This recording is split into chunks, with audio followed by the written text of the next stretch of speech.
Welcome to the Pulpit and Porch, previously known as the Small Church Podcast.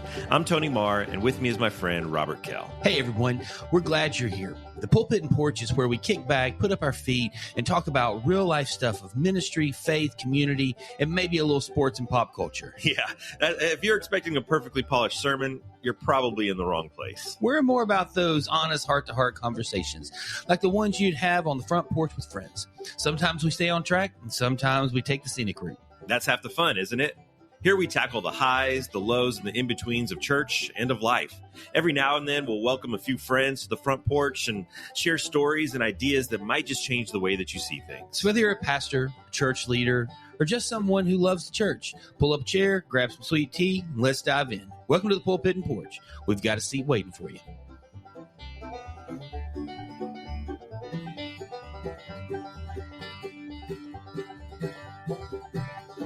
We're back. Woohoo!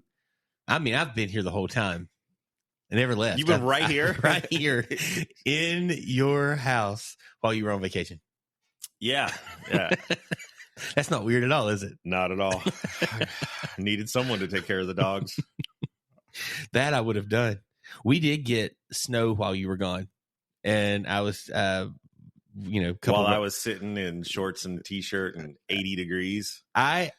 I am less bothered by that than Melissa would be. So just expect a mean text to our group thread with us and our spouses when she listens to this. On Sunday, when we got on a plane, it was 78 degrees when we got on the plane. When we got off the plane, it was 28 degrees.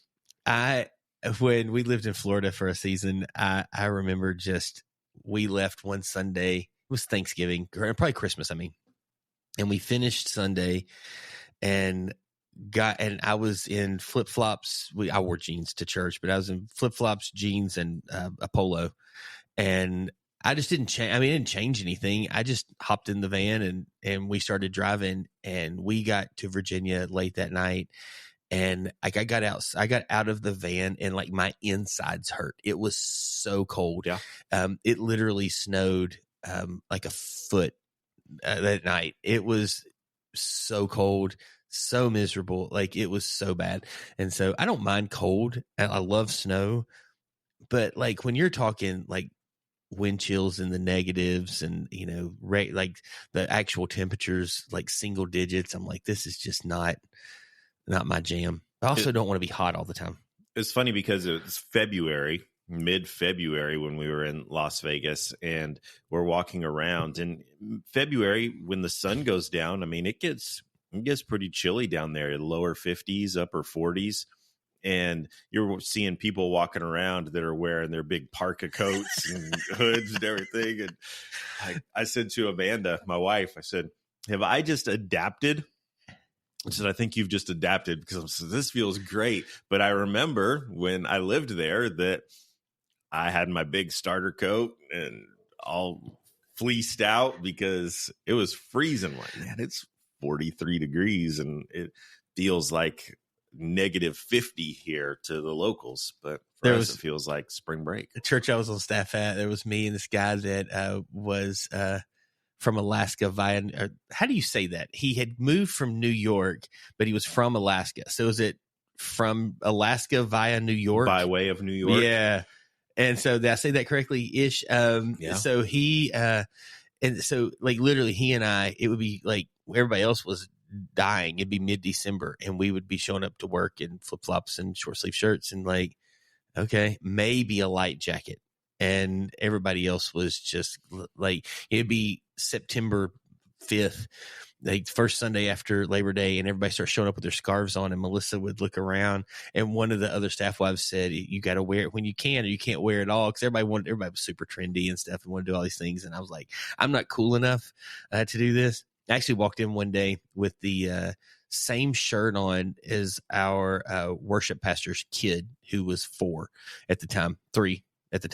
And I'm going, I'm not cool enough to wear the same shirt as him. So I think I retired that shirt for as long as I was on staff there, because I'm going, it's not going to work.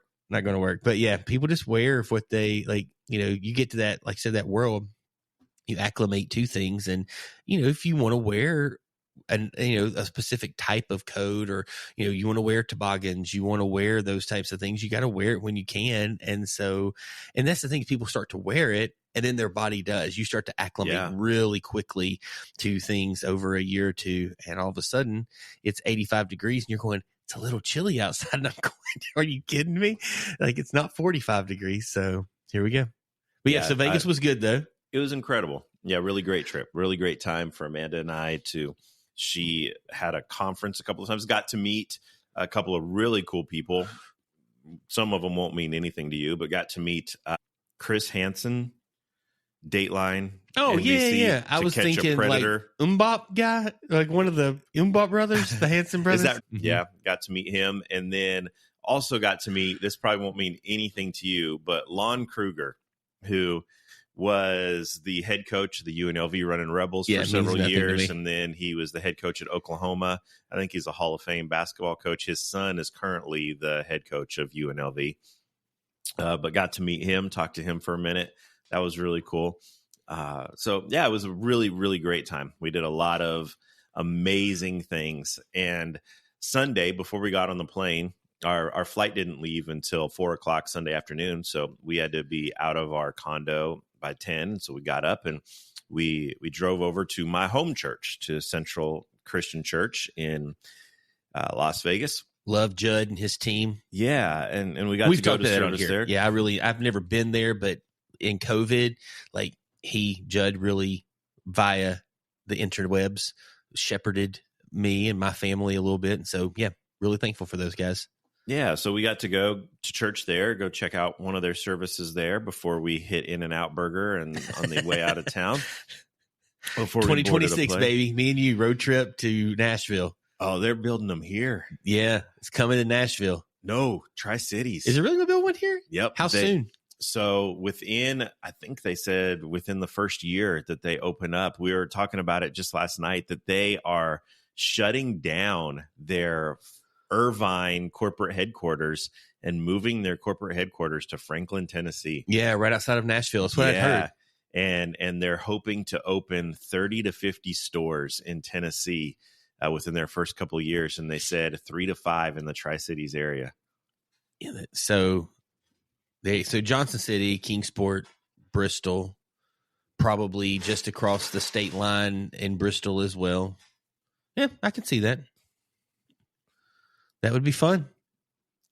It's going to be bad for my waistline. There's space at the Pinnacle where they shut down Steak and Shake. Yeah. I would assume they'd probably want to create their own building, though. They probably have a very specific, the crossed palm trees. Yeah, that they want and stuff. So anyway, yep. So you went to Central, and I texted you this week as you were getting back into town, and just, hey, you want to make sure you're back in town, blah blah blah. 'Cause our schedules both are pretty nuts right now, and I, making sure. And you said, yeah, I'm working on, finishing up the stuff for this, but here's what we're going to talk about. And Central kind of influenced our. Not in a good or bad way, just challenged your thinking or got your brain thinking. I don't know if it challenged you, but got your brain thinking down a path of just church and discipleship and things like that. And that's what we're going to talk about today. Yeah. So I grew up at Central, was born there. In the baptistry. Right there. Waterbirth. My dad was the youth pastor there. That's why our family moved to Las Vegas. I have never known that. Yeah. I don't think you've ever said that. I knew that y'all were crazy connected there, but I did not know he was the That's youth how guy. My family got to Las Vegas, that he took the job at Central as their student ministries pastor. And before I was born, and 2 years before I was born, I think. And so I was born there, grew up there. Then my entire life of remembrance, my dad was an elder there. And it just is a place very dear to my heart. Gene Apple, who was the pastor before Judd there, that led the church from about a church of 250 to a church of about 12,000. He did my ordination service.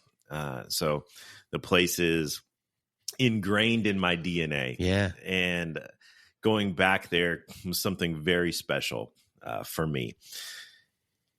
and had the opportunity to take my family there this past summer when we were in Vegas. And it was an amazing moment that when we left, my daughter, McKenna, asked the question. She said, "Dad, I really need to get baptized."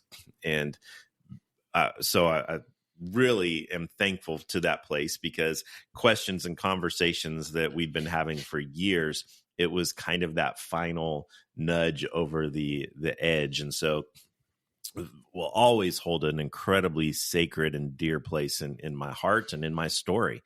And so we go this Sunday, and we walked out and went to In-N-Out and sat down, and we're sitting there talking through what we just experienced. And it led into a several-hour conversation between me and Amanda that was a hard conversation, but it was a good conversation.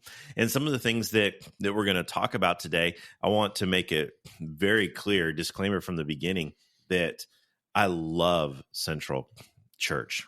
Love the work that they're doing. Think they're doing some incredible things. I think there are things that they are doing better than anyone else in the world. I love Judd Wilhite. I think that he is a phenomenal pastor. I think that he's an incredible communicator of the gospel. I think that he loves Jesus with all of his heart. But there are some things that we saw there that I think were troubling. Not anything that Central was doing that I would say, oh, tisk, those guys, they've got to change this. But just the byproduct of who they are and where they are that got me thinking as we left, there's got to be more to this. We went to one of their services. They have 4 weekend services. And the service we went to probably had 6,000 people at it, 6,500 people, absolutely packed.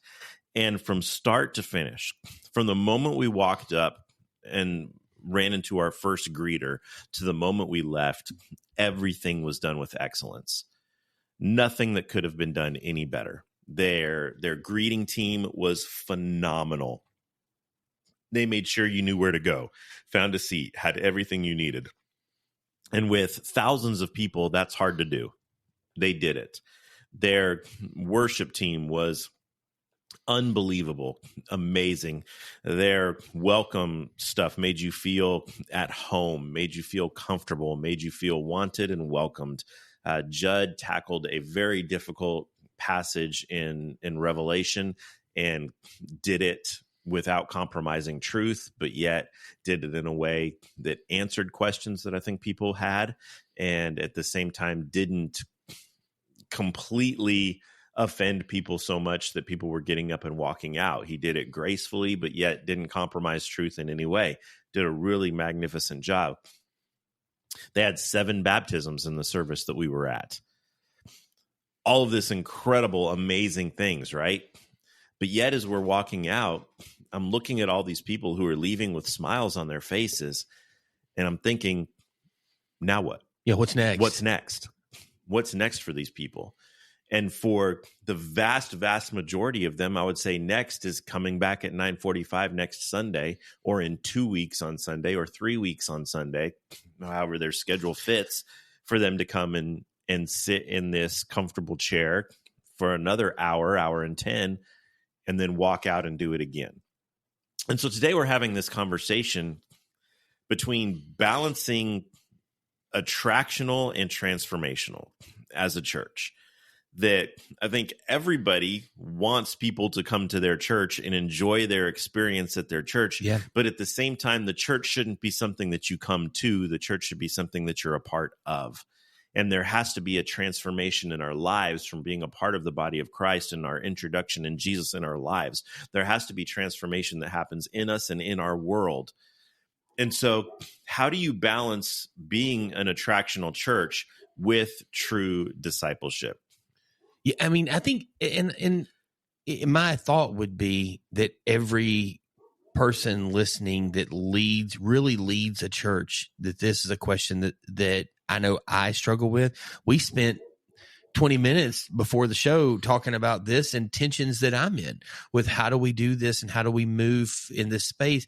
Because at the end of the day, it doesn't matter to me whether we have 10 or 10,000 on Sunday mornings. If those who are plugged in aren't serious about the teachings of Jesus and living out that life, I don't know what matters. I don't know why any of it matters if we're just showing up and putting on a show so we can get, and again, I'm not, and you're not saying that is at all what Central or any of these larger churches are doing. I'm sure there are some churches that, we just don't always have access to the deep behind the scenes stuff. And so I think this tension is so real.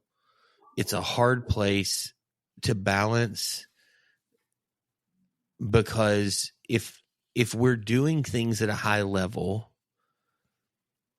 that will be attractive to people. And whether that's you've got one person with a guitar or keyboard on stage leading worship by themselves, if it's done well and with a broken heart, like a pure heart that's wanting to lead people, like that can be very attractive to people. And then as people come in and they're drawn to that, and more musicians show up, you get 2 musicians and 4, and then you got a full band, and you got 5 bands, and people are drawn to that. And that's something that's there because the heart of what started it was very pure and very moved towards the presence and spirit of the Father.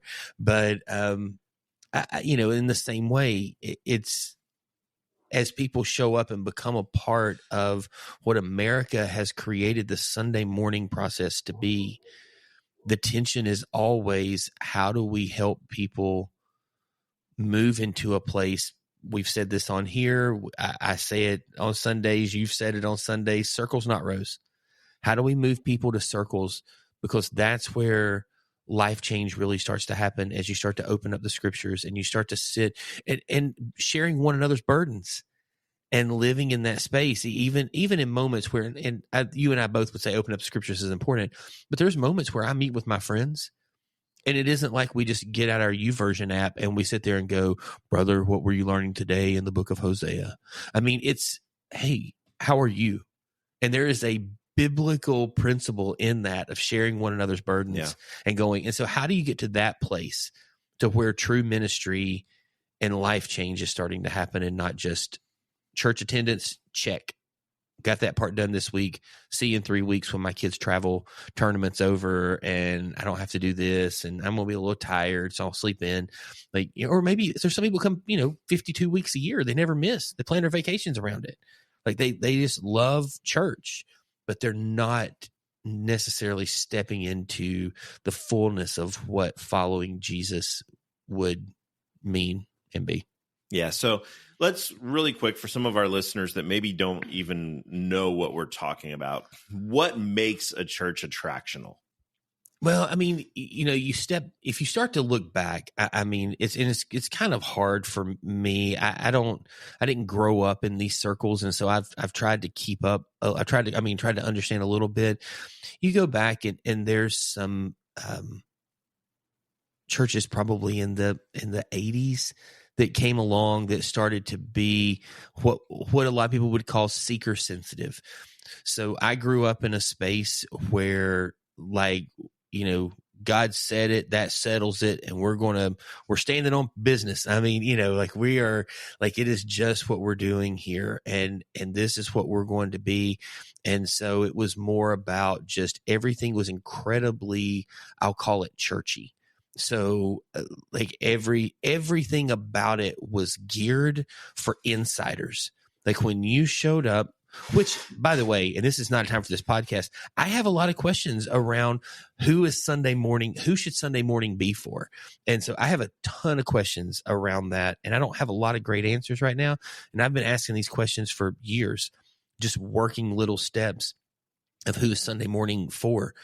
But so the church for a long, long time, all churches, I think, had been very insider. I mean, it's, oh my goodness, I'm going to draw a blank on his name right now. The guy who preached sinners in the hands of an angry God.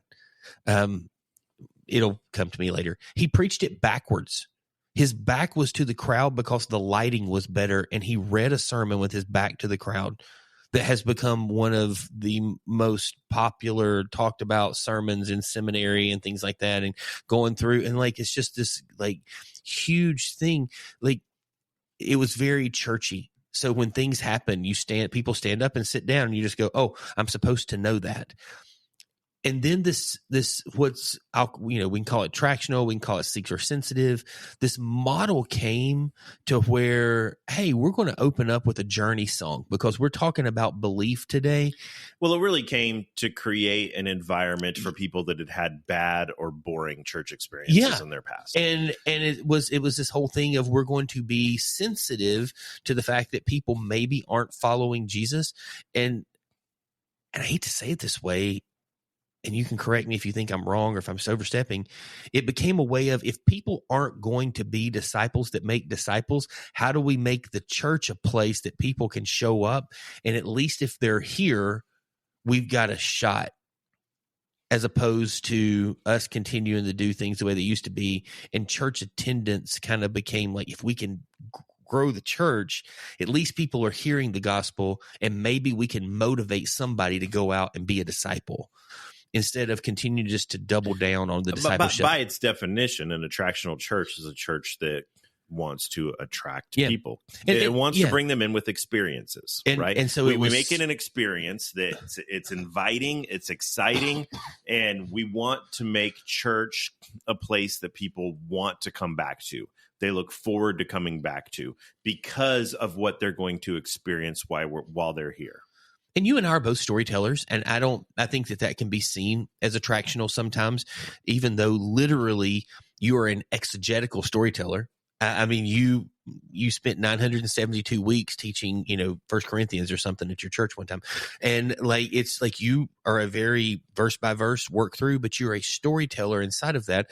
And so I think that we're both, I'm air quoting, entertaining. I know you love air quotes, but like my favorite. It's your favorite thing in the world.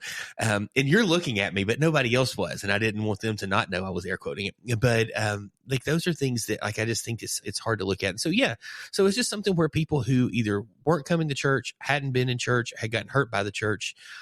Mom and dad went to church. Very low barriers to entry. Yeah, you show up. There's coffee in the foyer. Instead of like making everything like, this is high church and shorts, and jeans. Yep, come as you are. It's okay to, and there's a lot of good things. Come as you are.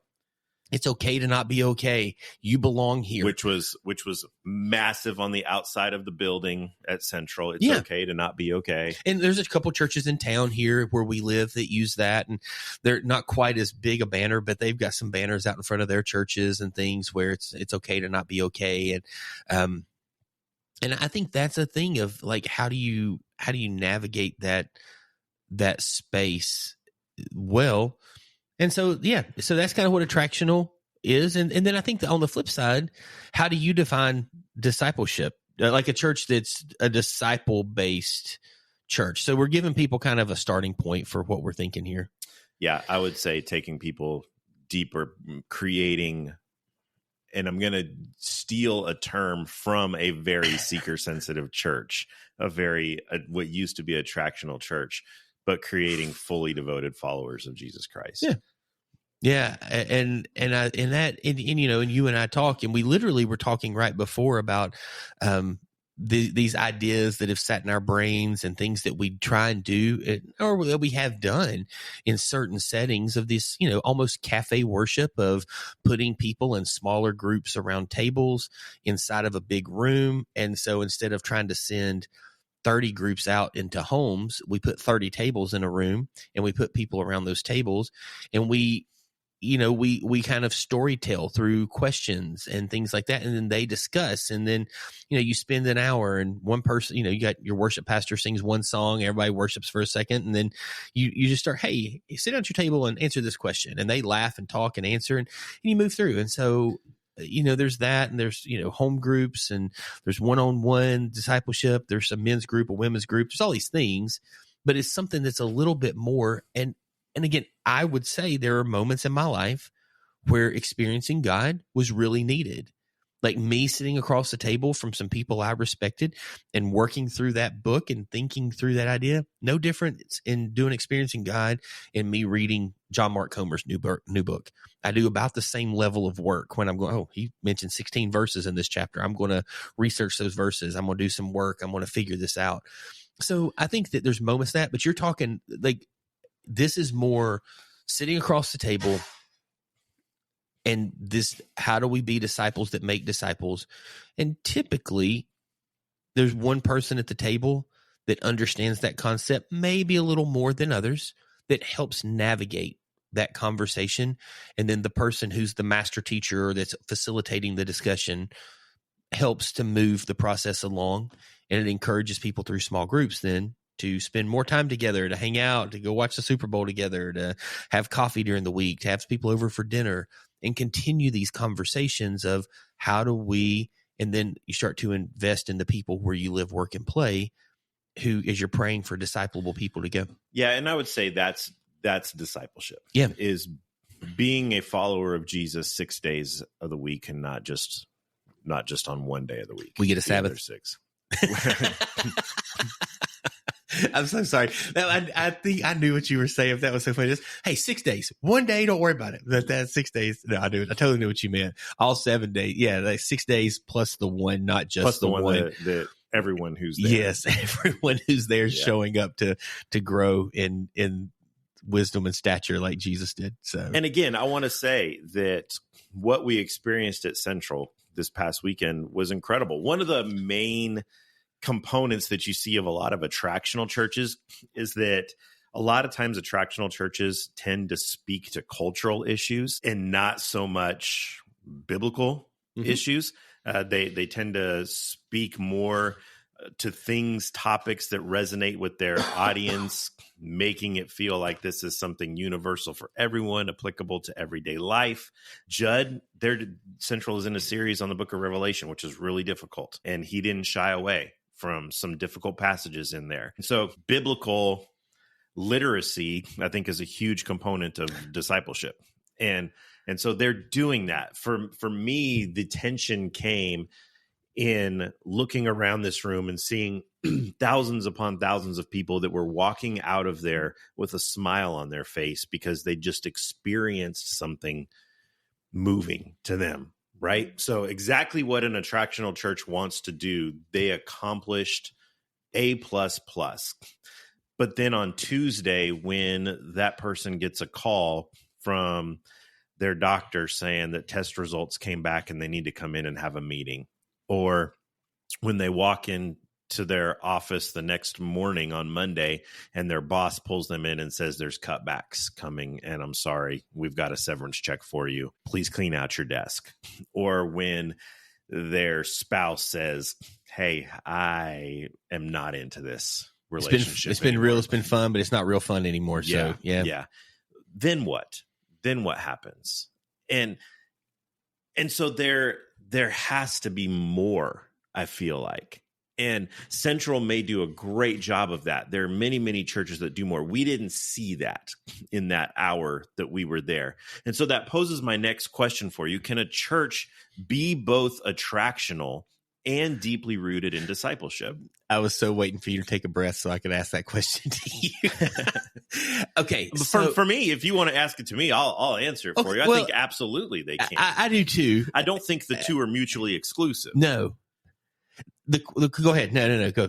But balancing them requires real intentionality, right? You look at Jesus. Jesus was both engaging and deep. Yeah. He did the attractional, and he had thousands upon thousands of people that flocked to him. You and I were talking before we started recording that there's this incredible passage in Scripture where he goes from teaching thousands of people. He leaves to go to Decapolis to get away from the crowd of people. They have this crazy encounter with the disciples with a demon-possessed man and Gerasenes. And so the disciples never even get out of the boat when Jesus has this encounter. I wouldn't have gotten out of the boat either. Into the boat.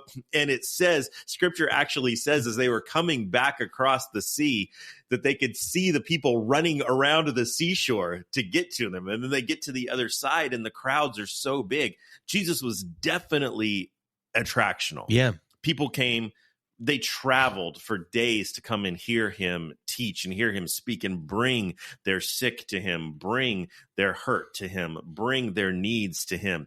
You had women who were unclean, ceremonially unclean for 12 years, outcast from society, that risked everything to fight through crowds just to simply get near him because They wanted to experience Jesus. But then he was also incredibly deep. He invested deeply into his disciples, 1-on-1, 12-on-1. We were talking about beforehand, we see at the end of his teachings, he spent, John tells us, probably 6 to 9 hours meeting with people individually after one of his massive days of teaching, until the point that he was so physically exhausted that he had to go up on the mountainside by himself to get away from the crowds who were still waiting around. But yet he invested into the people on deep, meaningful, intimate, personal levels, teaching them deeper truths than what he went to in the large group settings. And so, yes, the answer is yes. I absolutely think that a church can be both attractional and transformative in the lives of their people. And I don't disagree. My question is this: do we have? I don't know that there's an all or nothing in this, but my question has been and continues to be, just personally, do we have things backwards? Because when we look at the scriptures, yes, Jesus, like the one that I was we're reading through the Bible as a church through the New Testament. They're not the whole Bible, the New Testament this year. Sorry. And so we were in Mark 6, the end of Mark 6 today. And it's this story of Jesus running, or Jesus and the disciples, and they're teaching. They get on a boat to kind of go away, and the people can see where they're going. So it's just funny. Mark's talking about this much. They take off running, and when they get around, it says that Jesus, saw them and had compassion on them. And I was telling you before, like, if I was just what I know of Jesus, if I didn't know that story, and I had to guess where it got to, I would say he healed them. He provided food. He met some unbelievably, mind-blowingly, like, insane need that they had. But it says he taught them, that he sat and he worked them through what it meant. My assumption would be, because it's what he teaches everywhere else, to be obedient to following the Father, to trusting him with their life, trusting him with their days, with their families, with all this stuff, and to be obedient in their life of moving towards him. But then it says Jesus, so you see these large moments, but there's so much more of scripture, like you said, where Jesus gets to 12, then he gets to 3. And I just wonder, should we be creating more spaces where we're getting people into groups of 12, and less moments where we're getting people in groups of 1,200? Well, and there are numerous examples in Scripture. In fact, most of the time in Scripture, and I love, Mark is my favorite of the Gospels because he's a storyteller. He very much is. I love the way that he says it many, many times, that you will have these massive crowds that have gathered around Jesus, and it says Jesus took him away from the crowd. Yeah. That he takes someone away from the crowd. And I imagine the disciples kind of creating a barrier, between Jesus and the person. They're the bouncers at the club. They're can't get in. Blocking the door. Yeah. And he saw the need to step away from the crowd. Yeah. Get one-on-one with you. And so I think that, yes, a church can be attractional and transformative, but an attractional church has to provide pathways to discipleship. And that's the thing for me is like, we can do I think the large gathering matters. The other part of that, we've got to, if we're following the model of Jesus, which I understand Jesus didn't plant churches, and so we probably have to look at some things from a unique lens a little bit on some level. But like, if we're looking at these practical ways of Jesus, like, every time he had these large encounters, like, he left. Like, he would finish, and large groups of people, he would go away, he'd go hide in the woods, he would pray, he would fast, he would sleep. I mean, he had these spaces where I'm giving you everything I've got, and then he would go away. And that is not something I model. I cannot speak to every person listening to this, every leader that's listening to this. Maybe you're amazing at that. I'm pretty good at a Sunday afternoon nap, But it's not like Jesus of, hey, I'm doing this in this great I'm doing it because I'm just tired. I wake up pretty early on Sundays, most days, most weeks. I'm a little, I'm a little amped up. I'm pretty emotional. And so I come out of a Sunday and I'm just going, I'm tired. And so I just want to sleep. And I do. And I don't feel bad about that. But then I'm immediately back up and it's back into ministry and it's back to going and it's back to getting people around me and it's all these things. And so I think we've got a little bit of broken in that, but also I think we're missing the fact of that how many of us are really sitting with someone, and your family can count in this, that you're going and you're investing in them. We had something happen this week. Or you have someone investing in you. And I will tell you that it should be both. It should be. It should be. Yeah. Barnabas, Paul, Timothy kind of mentality that we always, you hear people talk about. We had something happen this week, and it's not important. One of my boys was leaving practice, and he was walking out with some teammates, and something got said or done, and it created some tension. And he came home and was telling the story, and I'm just going, man. And it just really, my heart for like 15 hours, like I was just thinking through this and this situation. I'm going, that could have gotten really bad really fast. Thankfully, my kid didn't do anything. Sometimes you're just in proximity to things. But I sent like in discipleship of my boys, I just texted them. I texted our family thread, and me and Melissa and 3 boys, and I just said, hey, I've spent a lot of time thinking about what happened here. And I just want to, like, Proverbs 13:20 kind of came to my mind, and I typed the verse in, and I said, I just want you to think about the promise that if you walk with the wise, you grow wise. But like, it doesn't say that if you hang out with fools, you become a fool.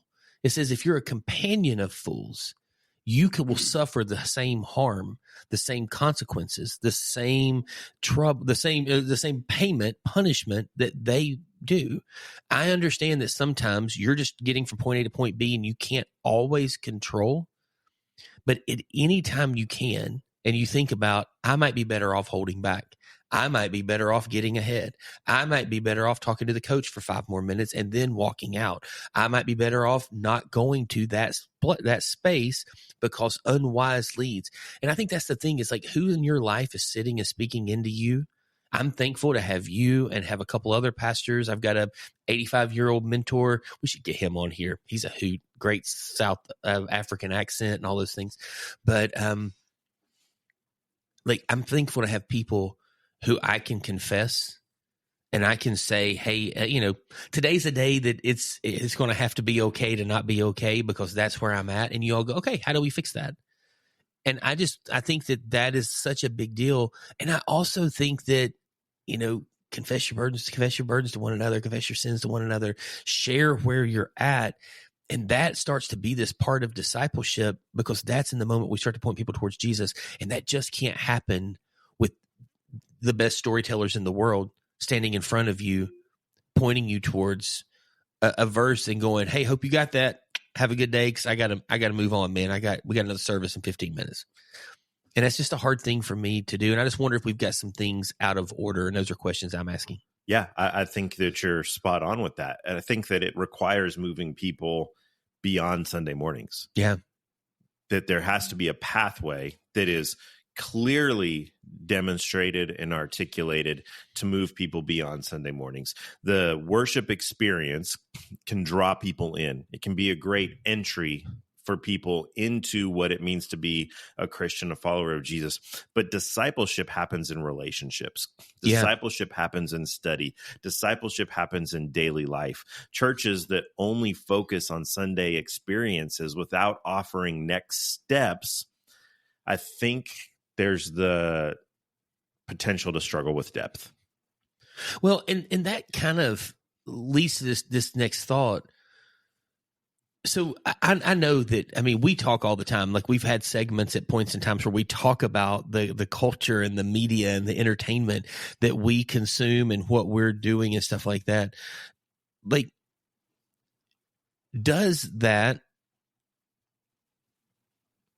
how does that affect what we're doing? and what should we be using inside of culture and influence, and how should that affect what we're doing on a Sunday morning? Yeah, that's a conversation that Amanda and I had a lot of, because we literally went to church at Central a couple of hours before we got on a plane. We'd spent that whole week experiencing the entertainment capital of the world. Yeah. We went to 2 major shows. We went to 2 spring training baseball games. We went to a UNLV basketball game, which UNLV changed the game for pregame shows in the 80s, that they have fireworks and smoke and fire that's going off when they're doing pregame warmups and announcements and all of that. That something that's kind of commonplace now in American sports.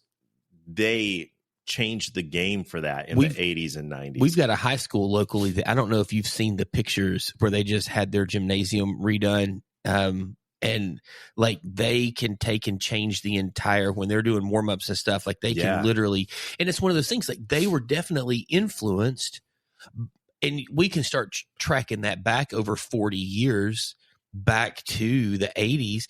But it's also too, think about that influence. How did UNLV get to that place so much more quickly? Well, probably a lot of their boosters were people that were going to shows and going, "Hey, Tark, it's happening all around us. Why can't we do, like, we're about, like, you know," or one of the boosters was going, "Hey, man, you know, I do the pyro stuff over here at, you know, who was the guys that had the tiger? Siegfried and Roy. Yeah, there we go.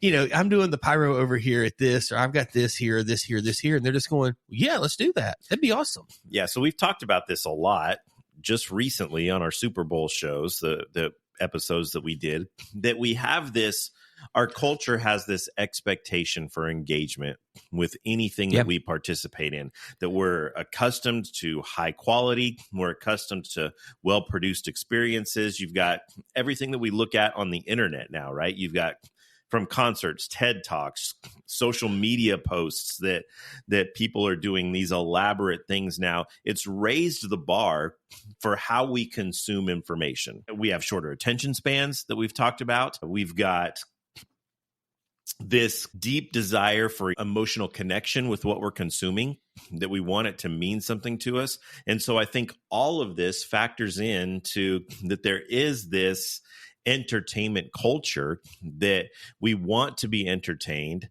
coming back again to Maximus Decimus Aurelius, that we want to be entertained. If we're not entertained, then we're not going to give it our time. Yeah. Because if it's not entertaining, there's something else that will. And so the church can often get caught up in this, and it's really a double-edged sword. It really is. Because while using creative and engaging elements can help us to reach people, churches also have to make sure that the substance is not lost in the spectacle. And I was listening to a podcast. That was pretty good what I just said right there. It was really good. That just substance isn't lost in the spectacle. Yeah. Someone should write that down. You should tweet that later. Or X that later, or TikTok that later. I don't know. You could do that to a TikTok dance. That would be amazing. Oh man, that would be great. Yeah, I can't do that. I was listening to a podcast the other day, and I was just thinking about what you're saying there, and this whole process about like things, how they're changing, and how content and stuff is so much different. And it's one of the top like movie review podcast type things in that's out there. And they were doing this rewatchable of a award-winning film from like 2006 called Crash. Mm-hmm. Crash beat out Brokeback Mountain for best film that year, even though it didn't win any of the other major awards, and every other film that had won the major awards that Brokeback had won that. And they talked about the fact of that type of film would never catch traction anymore and be that big because there's too many other ways. Like a film at that level, even though it had Sandra Bullock and Don Cheadle and not Matt Damon, anyway, that had pretty high level Ryan Philippe, those types of talent in it. It being just not being as good of a film, people instead of turning it on to go like, I'm just going to watch a rerun of How I Met Your Mother, or I'm going to turn on The White Lotus, or I'm going to there's so many more ways to consume. So what you have to create is either so much better that people are going to go, I will watch this because it matters.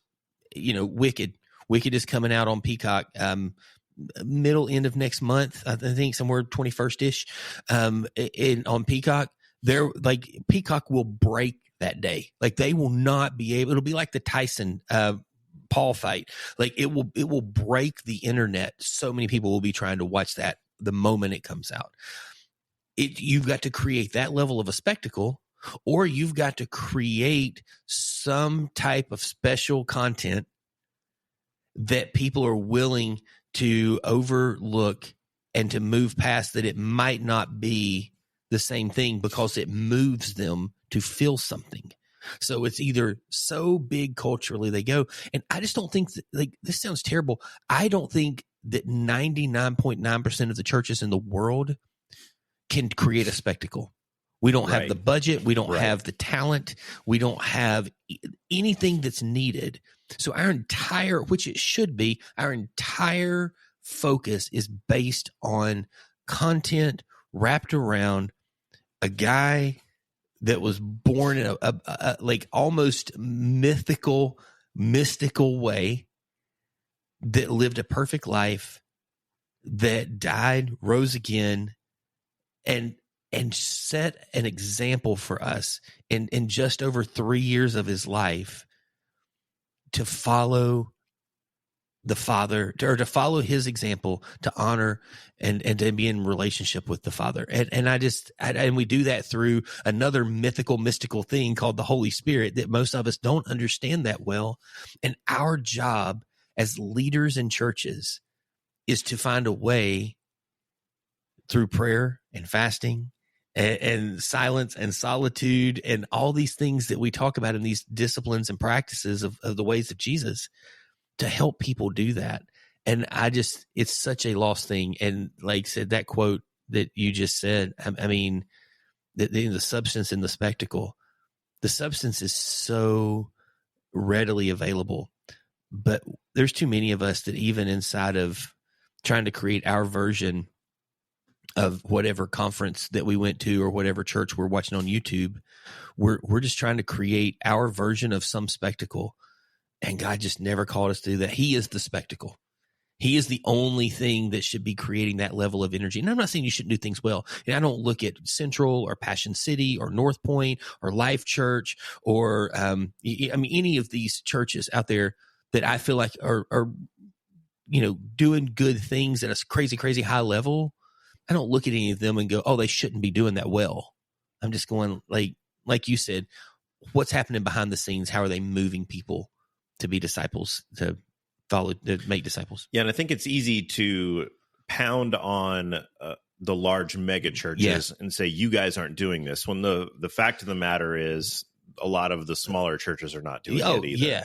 And we don't know that the large churches aren't doing that, right? Because we don't, like you said, you have a little more connection to Central than most, but you're not even, like, you're so disconnected from them right now. You're not fully aware of what their steps are. And I don't know anybody at Life Church. Craig Groeschel didn't call me about his last book before he wrote it. I mean, and honestly, when he tried, he didn't return his call. I was like, I ain't got no time for you. I'm waiting for Louis Giglio to call. And so, like, that whole movement and conversation is still something that, because when you hear them talk, you hear some of these pastors talk, they talk about, like Craig is one in particular, Louis is one in particular, that they talk about moving people to be disciples of Jesus. And so, so I think that our assumption, we say we know what happens when you assume. I just think our assumption sometimes we shouldn't live in the assumption of what is somebody else doing. We should live in the facts of what are we doing, because that's the one thing we can control. So let's switch pages and let's talk a little bit about discipleship and what that looks like, because that's something that each church has to self-internalize. But let's take some time and talk about the biblical mandate for discipleship. But before we do that, we've got to have a word from our sponsor. Is your church struggling to find clarity in its mission? At Higher Ministries, we're here to help pastors and church leaders like you discover your unique purpose, vision, and strategy. Whether it's coaching, consulting, or providing resources, we're passionate about equipping churches to thrive. Ready to take the next step? Visit higherministries.com and let's build a stronger church together. All right, so I'm just going to flat out ask you this first question.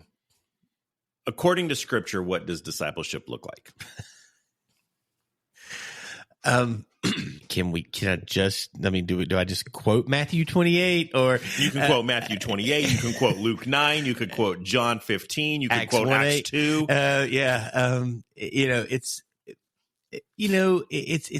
There's some very basic things. Jesus says they'll know you're my disciple if you love one another. Matthew 22, he steps in and says, they're the religious leaders trying to trick Jesus so that they can, get him down a negative path or a good path in their mind, a negative path for his world. What's the greatest command? The greatest command is love God with your heart, soul, strength. And the second is like, wait, just ask for one. And the second is like it, love your neighbor as yourself. And so a disciple is one who loves God and loves others. And the tension is that, yes, we have to love others as we love ourselves, but that comes through the lens of loving God first. And if we love God, it means we'll start with his standards and that we'll love others the way he loves us, not the way that we just want to be loved. And so, And then when he says, go and make disciples of all nations, like we understand that the basic principle is that they'll know you're my disciples if you love one another. I mean, I love Romans 2:4, and Tomlin wrote a song years and years and years ago that really worked around that verse, that of all of God's attributes, that Paul writes that it's his kindness that brings us to repentance. And so all of us out here just, standing on street corners, yelling and holding signs, because that's what you and I do. I mean, people don't know that. That's all we do when we're not recording a podcast. We just stand on street corners and hold signs and yell at people. But the metaphorical standing on signs, street corners, we're just missing that point. So what about you? I mean, add to, take away, disagree with me? I think you hit it. I would keep going with, like I said there really quick, I would go with Luke 9, that Jesus flat out says, if you want to be my disciple, you must deny yourself and take up your cross and follow me. Yeah. You got John 15 that says, remain in me, remain in me, remain in me, remain. I forget how many times in that chapter he says, remain, abide, whichever translation you're using of the Bible. I was quoting something this week, and I was reading a verse, and it was my text, and I use the NIV when I teach, and I just mentally started quoting it, and I looked and I was like, guys, I'm so sorry. I went a little King Jimmy there for a minute, like where I grew up. I memorized that in the King James, so it was way off from what was on the screen. But all of our Reformed listeners using the ESV will say, abide in me. Yeah. But us NIV people will say, remain in me. But I am the vine, and if you want to bear fruit, you have to stay connected. And so true discipleship is bearing fruit in every area of our lives. And in order to do that, you have to remain connected to Christ. And then Acts 2, they were devoted. I love that word in Acts 2:42. They devoted themselves to the apostles' teaching, to the fellowship, to the breaking of bread, and to prayer. And then Acts 2:43, and they continually felt a sense of awe. And so I think if you want to know, are you a disciple? Are you a disciple of Jesus? Do you continually feel a sense of awe?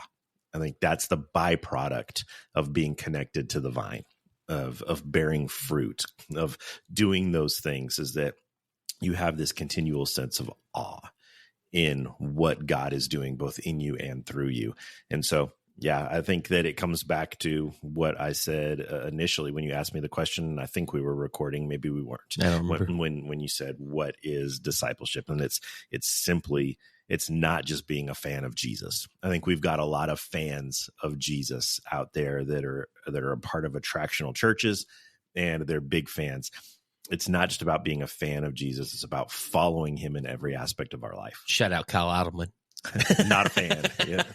No, and that's the thing. And as you look through this, like deny yourself, take up the cross, follow me, devoted themselves to the teaching, all of these things wrap under this very, very simple umbrella of, loving God, loving others. And as we love God and trust him,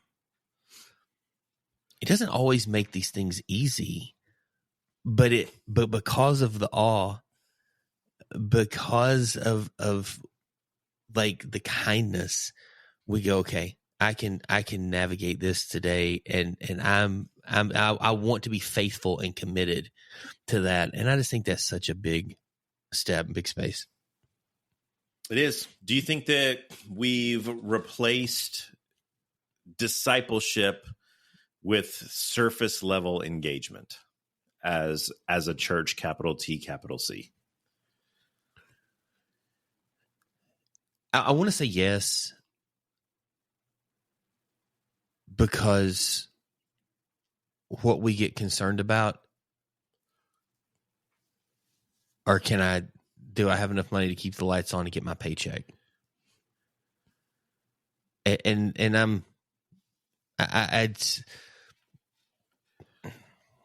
it's just, that's just my thought. I like there's always, if you're leading a church, which I am, alongside any of you who are leading a church, I'm there with you.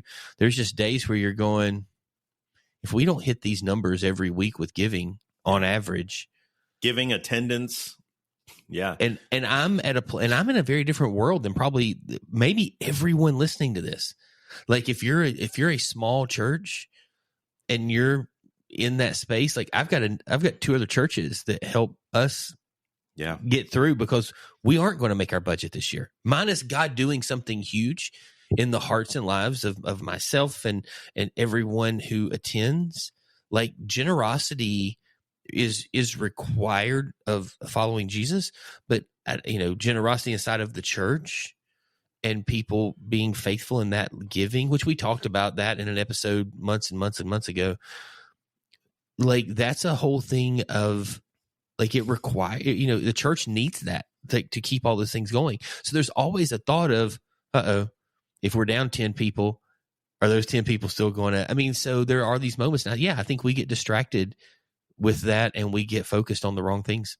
Yeah, I don't want to generalize, but I do think in some cases we do. I think that a lot of times unintentionally, sometimes intentionally, but a lot of times unintentionally, I think that churches cater to consumer Christianity, that we cater to spiritual consumers rather than disciple makers, that we tend to program our services. We tend to program, even beyond our services, the things that we're doing towards people who are going to come to church for what they can get. Because that's our mindset in the American church right now. We've talked about this so many times before, that our mindset is, I'm going to church for what it can give to me, not what I can give to the church. It's why our conversations when we get in the car after Sunday is, what'd you think of the sermon? What'd you think of the worship? Not our mindset is on, what am I going to get out of this? And when we don't get what we want out of it, then we become frustrated, disgruntled, and eventually leave after sending off a nasty email to the pastor, right? Because you didn't give me what I needed. Yeah. You didn't give me what I was looking for.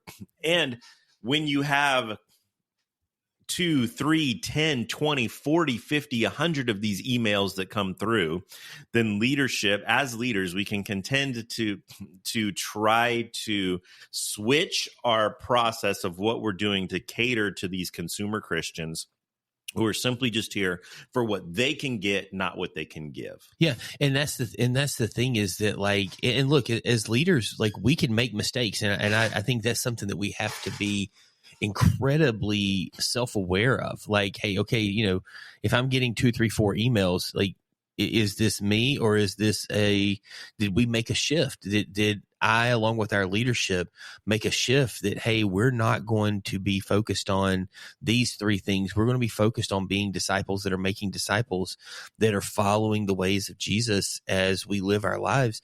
And if you've got people who are bucking up against that because, hey, we liked it more when A, B, and C was happening, and you're going, well, we told you why we're not doing that anymore. And, hey, you're welcome back here anytime, but we're going to miss you.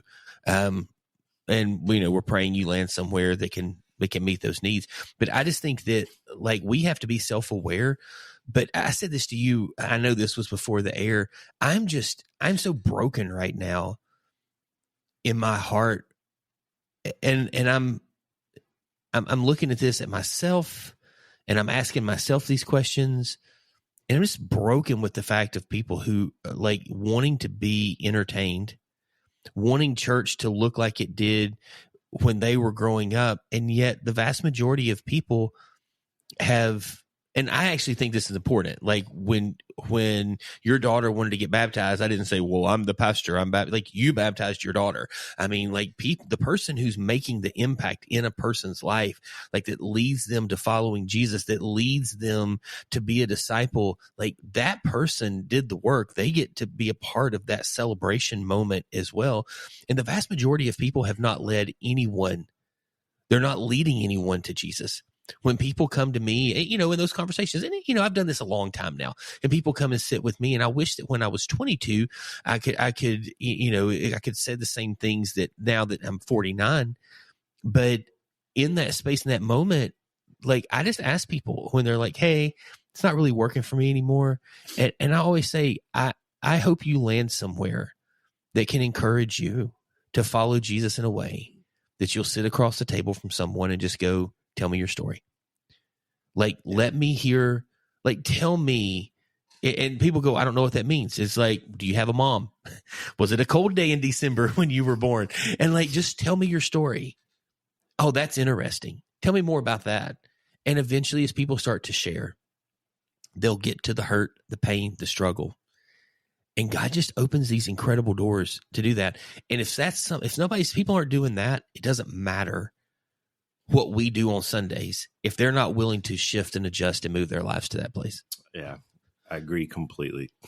We're about out of time, but I want to make a couple of comments really quick, and then this is going to have to be a two-parter that we'll pick up on next week, because all the practical stuff that we want to give to our listeners we haven't gotten to yet. Yeah. But I do want to say that this is a problem for both large churches and small churches, that large churches, I think, tend to, and even small churches in some areas, tend to prioritize attendance and engagement metrics over spiritual growth. And so when you look at the metrics of the church and how they're assessing their church health, it's all attendance and offering numbers. And we've talked about this before, the ABCs. So in that, what they're doing is they're placing more emphasis on the attractional than the transformative. Yeah. By saying that our metrics are just on who's here and what are they giving. And so they are, I don't even remember how I asked it, they're prioritizing experience over transformation. Mm-hmm. With small churches, what I see happening all the time there is they're equating attendance with spiritual maturity, in the fact that the number of small churches that I've gone into to meet with leadership, and they've got people that are in leadership in the church that have no business being leaders in the church because they're baby Christians. But they tend to think, if you're here, you must be a devoted Christian. And so let's put you in a leadership position because you're here, you're a warm body, you're breathing, and we desperately need help. We desperately need leaders. So we're going to plug you in somewhere because you're willing and you're breathing, without a full understanding of the depth of your spiritual maturity. And so I think that it's an issue for both large and small churches. And next week, we're going to get into some really practical things about how can attractional churches make sure that they're making disciples and not just simply drawing crowds. What are some practical ways to create discipleship in an attractional church? And then how do you find the right balance for your church? Because we do want people to enjoy our services. We do want people to want to come and to look forward to coming, right? Nobody says we don't want you to come. We want to be attractional in some ways, but there has to be the balance between attractional and transformational. Yeah. And so we're going to spend some time talking about that next week. Nah, that's yeah, I think it's gonna be a great conversation. But that is all the time that we have for this edition of the Pulpit and Porch podcast. We hope that you've enjoyed this discussion, and we would love for you to continue this discussion with us. We would love to hear your thoughts on attractional versus transformational, and what is the balance? What are you seeing? How are you balancing the two in your church, in your congregation, and in your own personal life? We would love to hear from you and hear your thoughts. You can find us at higherministries.com, or you can reach out to us on social media. Find us at the Pulpit and Porch on Facebook and Instagram. Connect with us there. Shoot us an email or drop us a comment on our webpage. We would love to hear from you on that social media and have you join in on the conversation. I want to remind you that we will continue this discussion next Tuesday, 6 a.m., wherever you find your favorite podcasts. Be sure to like us, subscribe to us, and share us with your friends. We hope that you have a great rest of your week. Thanks for tuning in to this edition of the Pulpit and Porch podcast. Have a great rest of your week.